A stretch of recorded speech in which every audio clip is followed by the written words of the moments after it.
This video sponsor by Mode. இந்த ஆப்பில் நீங்கள் பர்ச்சேஸ் பண்ணக்கூடிய எல்லா ப்ராடக்ட்டும் உங்களுக்கு ரொம்ப மலிவான விலையிலேயே கிடைக்குது. இதில் நிறைய ஆஃபர்ஸ் அண்ட் கூப்பன்ஸ் ப்ரொவைட் பண்ணுறாங்க. ஸோ இதோட லிங்க் உங்களுக்கு டிஸ்கிரிப்ஷனில் கொடுக்குறேன், யூஸ் பண்ணி பாருங்கள். திருப்பூர் பேருந்து விபத்தில் மாணவர் மரணம், சோகத்திலும் குடும்பத்தினர் கொடையுள்ளம். திருப்பூரில் இருந்து ஈரோடு நோக்கி சென்ற தனியார் பேருந்து கவிழ்ந்து விபத்தில் கல்லூரி மாணவர் குருராஜ் மூளைச்சாவு அடைந்துள்ளார்.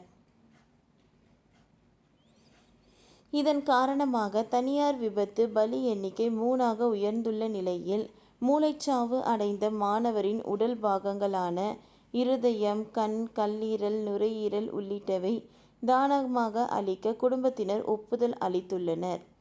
திருப்பூர் புதிய பேருந்து நிலையத்தில் இருந்து ஈரோடு நோக்கி 60க்கும் மேற்பட்ட பயணிகளுடன் தனியார் பேருந்து நேற்று முன்தினம் சென்றது. அப்பொழுது ஊத்துக்குளி அடுத்த செங்கப்பள்ளி அடுத்த பள்ளக்கவுடம்பாளையம் சாம்ராஜபாளையம் பிரிவு பகுதியில் சென்றபோது கண்டெய்னர் முன்னால் சென்று கொண்டு இருந்தது. அந்த கண்டெய்னர் லாரியை முந்தி செல்ல தனியார் பேருந்து ஓட்டுநர் முயற்சித்த போது திடீரென கட்டுப்பாட்டை இழந்த தனியார் பேருந்து தாறுமாறாக ஓடி சாலையில் கவிழ்ந்து விபத்துக்குள்ளானது. இந்த விபத்தில் ஈரோடு தனியார் கல்லூரியில் படித்து வந்த இளைஞரான பெரியசாமி மற்றும் ஹரிகிருஷ்ணன் ஆகிய இருவரும் சம்பவ இடத்திலேயே உயிரிழந்தனர்.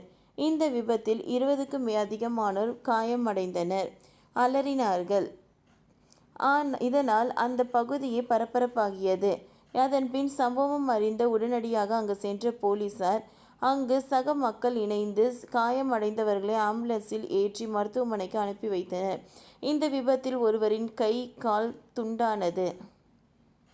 இந்த விபத்து குறித்து வழக்கு பதிவு செய்த போலீசார் விபத்துக்கான காரணம் குறித்து விசாரணை மேற்கொண்டு வருகின்றனர். இந்த நிலையில் தனியார் பேருந்து விபத்தில் சிக்கி காயமடைந்த கல்லூரி மாணவர் மூளைச்சாவு அடைந்துள்ளார். ஊத்துக்குளி அருகே உள்ள ஊமச்சி வளச்சு கிராமத்தை சேர்ந்த மாரிமுத்து, அனிதா தம்பதி மகன் குருராஜ். 18 வயதாகும் இவர் பெருந்துறை கொங்கு கலை அறிவியல் கல்லூரியில் 1ஆம் ஆண்டு பிகாம் படித்து வந்தார். தனியார் பேருந்து கவிழ்ந்த விபத்தில் படுகாயமடைந்து கோவை தனியார் மருத்துவமனையில் சிகிச்சை பெற்று வந்த குருராஜ் மூளைச்சாவு அடைந்திருக்கிறார். இதையடுத்து பஸ் விபத்தில் உயிரிழந்தோர் எண்ணிக்கை 3ஆக உயர்ந்துள்ளது. மூளைச்சாவு அடைந்த குருராஜின் உடல் உறுப்புகள் தானமாக வழங்கப்பட்டுள்ளது. இருதயம்,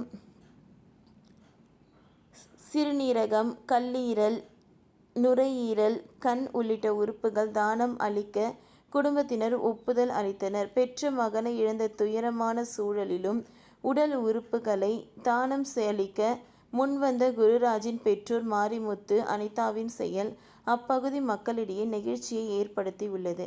ஓகே ஃப்ரெண்ட்ஸ், இந்த வீடியோ உங்களுக்கு பிடிச்சிருந்ததுன்னா லைக் பண்ணுங்கள், ஷேர் பண்ணுங்கள், சப்ஸ்கிரைப் பண்ணுங்கள். தேங்க்யூ.